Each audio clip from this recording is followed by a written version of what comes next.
इस समय के महत्व को सबको समझना चाहिए।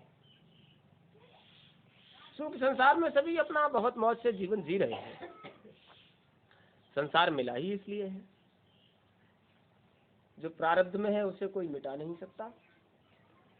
आप जबरदस्ती हासिल करना चाहोगे तो वो मिलेगा नहीं।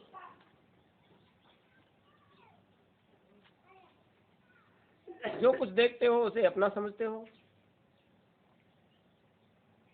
यहाँ बहुत लंबे समय से आने वाली हस्तियां आज तक डटी हैं आपके लिए, लेकिन उन्होंने इस संसार को अपना नहीं समझा। सतयुग से लेकर अब तक आपके कल्याण के लिए जिन जिन लोगों को महापुरुषों ने इशारा कर दिया, आप ठहरिए, आप इस काम को करके आएंगे, वो रुके हुए हैं, अब तक नहीं गए। उनको काम सौंपा गया है। भविष्य में बड़े विषम समय आएंगे।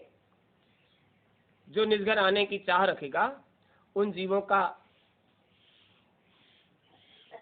इस संसार से उधर आने का रास्ता, आत्मकल्याण का भेद, उसमें मदद आपको देनी पड़ेगी। क्योंकि आए तो सब अपने ही घर से हैं, और जहां आ गए वहां भी अपना ही घर बना लिया, जबकि वो अपना नहीं था। जो अपना था उसे छोड़ दिया, जो अपना नहीं था उसे अपना लिया। तो खूब समझ लेना, जो आपका अपना है, जिसे समाज ने कह दिया ये आपका अपना है, वो लाख बुरा हो जाए, उसके अंदर से अपनापन कभी खत्म होने वाला नहीं। आपका बेटा आपके साथ कितना भी बुरा बर्ताव करे, लेकिन आप जब बेटे को कहीं कांटा भी लगेगा तो दर्द आपको होगा, चाहे कितना बुरा बर्ताव करे। क्योंकि जो वास्तव में आपका अपना है, उसका अपनापन मुंह से बहुत भला बुरा कहोगे, लेकिन उसे जरा भी चोट पहुंचेगी तो तुम उसे बर्दाश्त नहीं कर सकते। जब तुम्हारा ये हाल है तो उस मालिक का जिसके तुम अपने हो, वो तुम्हें नित्य कर्मों की खाई में गिरते देखता है, क्या उसे कष्ट नहीं होता होगा? उसे दर्द नहीं होता होगा? उस सचखंड से जाने कितनी बार उतरकर तुम्हारे भले के लिए आया। जिन जीवात्माओं को लेकर आए उन जीवात्माओं से कहा तुम यहीं ठहरो, अभी जिस काम से आए थे वो तो हो गया, लेकिन ये बेचारे जीव यहाँ भटक रहे हैं। देखो आगे इनकी संभाल करने का जिम्मा हम आपको सौंपते हैं, आप यहीं रुको। आप जब तक इन जीवों को निज घर पहुंचने का रास्ता नहीं मिल जाता, ये अपने घर वापस नहीं आ जाते, तुम यहीं ठहरो। हर युग में महापुरुष आए, हर युग में किसी न किसी प्रतिनिधि को छोड़कर गए। भैया भविष्य में जरूरत पड़ेगी, आप उस समय यहां मदद कर देना।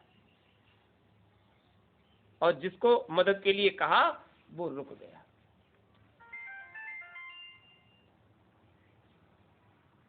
आप कहते हो कि 25-26 साल से सत्संग सुना रहे हो, ये बात आपने पहले नहीं बताई। जो पहले बताई थी वही कहां रखी आपने अपने पास? और जब समय आता है, बात बताने का समय आता है, तब वो बात बताई जाती है। लाक्षागृह में 5 पांडव परिवार सहित भीष्म पितामह की दृष्टि में दाह हो गए, बहुत कष्ट। हस्तिनापुर को सुरक्षित नहीं देख लेंगे तब तक हम संसार छोड़ नहीं सकते, मजबूरी है, नहीं तो आज उन बच्चों के साथ ही चले। वचन दे चुके हैं। जलांजलि देने के लिए गए गंगा के किनारे। ये कल तक पितरपक्ष चला है, लोगों ने खूब दिया है। जैसे ही गंगा के किनारे पहुंचे, महात्मा विदुर पीछे से पहुंचे, क्या कर रहे हो? अब मैं बुजुर्ग हूं, मेरा कर्तव्य है कि मैं उन्हें जलांजलि दूं, मेरा कर्तव्य है। यदि मैं न रहता तो मेरे बच्चे करते मेरे लिए, अब बच्चे नहीं रहे तो मेरा फर्ज है कि मैं उन्हें जलांजलि दूं। नहीं, फर्ज तो आपका सही है, लेकिन किसे दे रहे हो? अपने प्रिय युधिष्ठिर को। अपने बच्चों को, वो सबके सब लाक्षागृह में दाह हो गए, उन्हें जलांजलि दे रहे हैं। अच्छा, उन्हें दे रहे हो, ठीक। किसको दी जाती है जलांजलि? अरे जो शरीर छोड़कर चले जाते हैं उन्हें दी जाती है। तो फिर आप जिंदा को क्यों दे रहे हो? वो क्या शरीर छोड़कर थोड़े गए अभी? तुम जिंदा को जलांजलि देने चले आए। चेहरे पर चमक आ गई, क्या वो अभी जिंदा है? हाँ, सुरक्षित है। आपने ये बात हमको पहले क्यों नहीं बताई? जब से ये घटना घटी है हम एक एक पल मर मर कर जी रहे हैं। हमारे बच्चों के साथ ऐसा हो गया, तुमने ये बात हमको पहले क्यों नहीं बताई?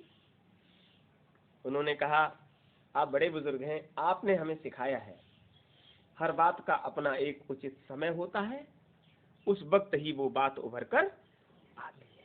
आज उचित समय आया, आप और हम, यहाँ कोई दूसरा नहीं है। ये बात किसी तीसरे को पता नहीं चलनी चाहिए कि वो अभी भी सुरक्षित है।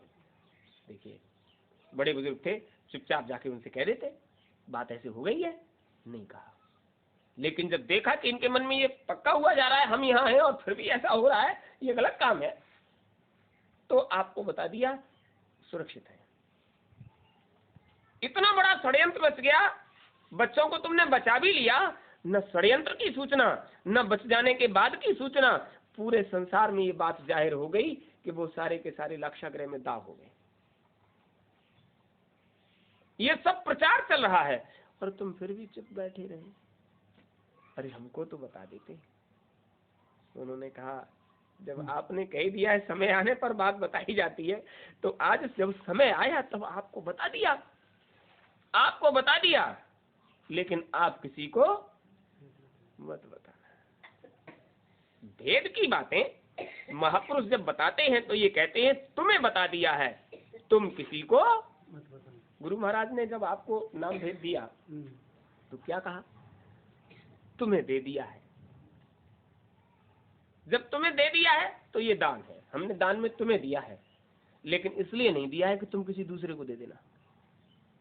दान हमने तुम्हें दिया है, तुम इसको बरतो और इसका पूरा लाभ लो, लेकिन हमारी दी हुई वस्तु को तुम किसी को मत देना, ये तुम्हारी अपनी है, यही कहा था। अभी लगातार सूचनाएं आ रही हैं कि हाँ, आपके अड़ोस पड़ोस में भी लोग दान बांट रहे हैं, देना शुरू हो गए। आपके यहाँ जो लोग नहीं हो नामदानी उन्हें भेज दो, अब तो खजाने खुल गए। आपके पड़ोस में खुलिया है। फोन लगा फोन ना लो। आपके पड़ोस में खुल गया खजाना। अच्छा, तो लुट रहा है, ले लीजिए। गुरु महाराज कहते थे, गुरु महाराज जो बात कहते थे वो एक एक बात उतर कर आ रही है। वो कहते थे दुकानें खुल जाएंगी, यही है दुकानें खुल रही है। जहाँ सौदा मिलेगा उसी को तो दुकान कहते हैं। वो आत्मविद्या का सौदा गुरु महाराज के आगे दे रहे थे क्या? नहीं दे रहे थे। गुरु महाराज ने अपने आगे जो करने को कहा वही कर रहे हो या उससे आगे निकल गए? गुरु महाराज ने कहा उसे तो नहीं कर रहे, तुम उससे भी आगे क्यों निकल गए? आदेश मिल गया क्या? तो आप समझ लें। एक बार प्रेमियों ने ये प्रचार कर दिया था कि जमलापुर में पंडित जी नामदान देते। हमने कहा चलो ठीक है, जिन्होंने कह दिया उनसे कहिए कि आप भी ले आओ, जो आपके सगे संबंधी हो उनको भी भेज दो। हुजूर महाराज ने जितना कहा है उससे आज तक एक कदम आगे तो नहीं गए। इतना आदेश है हमको, जितना आदेश हमको है वो सबके सामने है, आपको इतना करना है, उतना ही हो रहा है। तो आप समझ लीजिए, जिस दुकान में वो सौदा मिलने लग जाए जो हुजूर महाराज का अपना था, आपको दिया था, तो आप समझ लेना यदि आपने एक किसी को दे भी दिया तो तुम्हारे पास तो वो रहने वाला, देने वाले ने कह दिया था ये तुम्हारा है, तुम अपने पास रखना। किसी दूसरे को मत देना। तो गुरु के वचनों की अवज्ञा, समझ लेना मालिक की दृष्टि में आप पतित हो। यहाँ खूब अच्छा सा प्रचार करो, खूब बढ़िया से ये बताओ कि देखो हम वही हैं, ये सब अधिकार हमको है। आपको पहले ही कह दिया था, हुजूर महाराज कहा करते थे शेर की दहाड़ ही बताती है कि वो शेर है। उसको सर्टिफिकेट लेकर समाज में जाने की आवश्यकता नहीं पड़ती। देखो ये रहा सर्टिफिकेट और हम शेर हैं। और जो शेर है उसकी तो दहाड़ बताती है, वो किसी के सामने ना आए उसकी आवाज बताती है वो शेर है। और समझ लेना कि जो सौदा लेकर, जो बकुचिया लेकर समाज में घूमने लग जाए, अब उसने व्यापार कर दिया, उसको व्यापार किया। वही व्यापार है जहां आपकी छाती पर चढ़ जाए, लाओ दो। गुरु महाराज के आगे से जब ये सब होने लगा, गुरु महाराज ने पहले ही कह दिया था। एक बार गुरु महाराज दर्शन दे रहे थे तो अंदर से निकल कर कुछ प्रेमी आए, उन्होंने कहा 500 रुपये सेवा लगेगी दर्शन की। दर्शन की 500 रुपया सेवा। अब लोग सेवा लें और दर्शन करो, जाओ। हुजूर महाराज को कुछ लगा, चला सेवा बिक रही है 500 रुपये में, दर्शन बिक रहे हैं। हुजूर महाराज उठकर आए, दर्शन हमने रुपया तुम ले।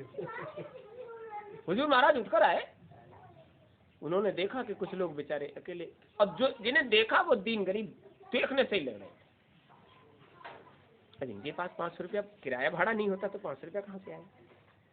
उन्होंने जो लाइन लगी हुई थी उनसे कहा तुम एक तरफ हो जाओ, ए बच्चा इधर आओ, इधर आओ। जो लोग वहां बैठे उनको बुलाया और हुजूर तो बैठ गए। पास में आए, सर ठोके, हालचाल पूछे और 500 वाले लाइन लगाई खड़े। दूर हटाओ, इन्हें पीछे करो। मालिक के दरबार में दौलत की कोई कीमत, उनको अपने बच्चों से प्रेम था, तुम्हारी धन दौलत से थोड़ा ही था। अब जो लाइन में लगे थे वो जिन्होंने ये कहा था कि सेवा 500 लगेगी उसके बाद दर्शन मिलेगा, उनको भला बुरा कहने लगे। हुजूर महाराज ने तो दूसरी तरफ का दरवाजा खोल लिया, उन बच्चों को बुलाकर उनका दर्शन पर्शन किया। वो लाइन वाली लाइन में खड़े रह गए, रुपया लिए। तो आप समझ लेना, जहां आपसे ये कहा जाए कि लाओ रुपया, जहां आपके मुंह के आगे झोली हिलाने लग जाए, डालो सेवा, है ना, तो शर्म लग रही है। एक प्रेमी ने कहा, कार्यक्रम चल रहा था तो बेचारा कोई आया होगा नया डोगरा, वो अपना 10-20 रुपया बीड़ी तंबाकू के लिए लाया होगा। अब वो मुंह के आगे झोली हिलाए और वो कभी इधर मुंह कर ले, कभी इधर मुंह कर ले, और जब अगल बगल के लोग डाल रहे थे तो जो कुछ भी था उसने निकाला। तो प्रेमी पीछे खड़े थे, उन्होंने कहा आप ऐसे क्यों कर रहे हो यार, बीड़ी तंबाकू के लिए लाए थे, अब वो मुंह के आगे हिला रहे हैं, ले जाओ, ये ना खाइए। क्या मतलब है, क्या मतलब है? आप में गुरु महाराज के प्रति श्रद्धा है, विश्वास है, प्रेम है, तो हम आपकी जेब पर हाथ रख के निकालना नहीं भैया। तो आप दाएं बाएं जो श्रद्धा होगी, आप श्रद्धा डालोगे, विश्वास डालोगे, प्रेम डालोगे, दौलत तो तुम डाल ही नहीं सकते। दौलत तुम लाए कहां से? देन तो उसी मालिक की है जहां आप बैठे हो। यहां कितनी बार कहा है कि हुजूर साक्षी हैं, आप दे नहीं सकते, हमारे पास है नहीं, ये सब उनकी दया बरस रही है। नहीं बरस रही तो ये सब हो कैसे रहा है? और चिल्ला चिल्ला के कहते हैं, तुमने संसार में छाती पीटने वाले बहुत देखे होंगे। हम छाती पीट कर कहते हैं हमारे पास कुछ नहीं है। जब हमारे पास कुछ नहीं तो आपके पास ही कहां से आया? आप जो पान फूल देते हो उससे कुछ नहीं हो सकता। जो कुछ बरसता है वो मालिक की दया है। आज भी काम तो बंद नहीं है, मिस्त्री नहीं आया तो ये देखो फ्रेम फ्रेम बने हुए रखे हैं, ये चल रहा है। जब से छिड़ा है आज तक काम चल रहा है, बंद नहीं है। कैसे चल रहा है? हम खुद उनसे पूछते हैं कैसे चल रहा है, क्या और करवाओगे? और आपके आगे कई बार प्रार्थना किया, हुजूर अब समेट लो, थक बच्चा इधर हो गया, इधर होकर थोड़ा इसको और कर लो, थोड़ा चलो हुजूर इसको भी करते हैं, बच्चा इधर रह गया, देखो इसको और कर लो। एक रोज था जब लोग बस्तियों में प्रचार प्रसार करते थे इन बातों का, संकल्प करने से कहीं काम हो जाते हैं। अरे कहीं संकल्प करने से काम हो जाते हैं, पैसे से होता है, पैसे से सेवा कहाँ से आएगी, ऐसे कहते थे, कहाँ से आएगी? एक प्रेमी ने तो ये कह दिया, हमको पूछो, हमने बालाजी दरबार बनाया, दिल्ली तक चंदा किया, बड़ी मुश्किल से ये बरामदा पट पाया है क्या वहां? इतना ही तो है, लोगों की छाती पर चढ़ चढ़ कर सेवा इकट्ठा किया है, तब ये हो पाया है। तो वहां जो प्रेमी थे उन्होंने ये कहा, वो तो गुरु महाराज की दया जाने, जब उस आदमी ने ये कह दिया है कि किसी के दरवाजे पर झोली लेकर नहीं जाना, किसी के आगे रजिस्टर मत फैलाना, करिश्मा तो गुरु महाराज का होगा, आप सिर्फ देखने वाले बने, आप सिर्फ देखते रहिए और खूब कान खोलकर समझ लीजिए, अब हर दिन परिवर्तन की तरफ कदम बढ़ रहा है, आप तैयारी करो, आप तैयारी करो, जो दिन गुजर रहा है वो परिवर्तन की तरफ गुजर रहा है। जिस दिन आश्रम का काम संपन्न हो जाएगा उस दिन समझ लेना वो शक्तियां उभर कर सामने होंगी और एक दिन उनका पड़ाव यहाँ जरूर, वो इधर से जब गुजरेंगे तो आपको दर्शन देने जरूर आएंगे। ऐसा भी कहीं देखा है आपने कि एक सेवादारी ये कह रहा है, सच पूछो तो हमारे पास कुछ नहीं था, नहीं है, आपने भी कुछ कर नहीं पाया, तो ये सब हो कैसे रहा? अरे थोड़ा तो कभी ताज्जुब हो, लेकिन देखने वाले को भी ताज्जुब नहीं होता, जो नहीं देख रहा है उसे ताज्जुब होता है। आप तो रोज आते हो तो आपको ताज्जुब नहीं हो रहा, लेकिन जो नहीं आता है वो उसके कान में जब आवाज जाती है तो उनको बड़ी वेकली होती है, ये सब हो कैसे रहा है? नहीं, तो हम तो सीधे से कहते हैं, भैया वो मालिक बैठा है उससे आगे पूछो कैसे हो रहा है। अब तो आपके अंदर ये विश्वास बैठ जाना चाहिए, आपको श्रद्धा जाग जानी चाहिए, आपके अंदर इस बात का प्रेम उभर कर आना चाहिए कि वो करने वाला जब करता है तो उसकी अपनी मौज होती है और वो अपने हिसाब से करता है। उसके करने में यदि चाहो तो सहयोग कर दो तो तुम्हारा इतिहास बनकर तैयार।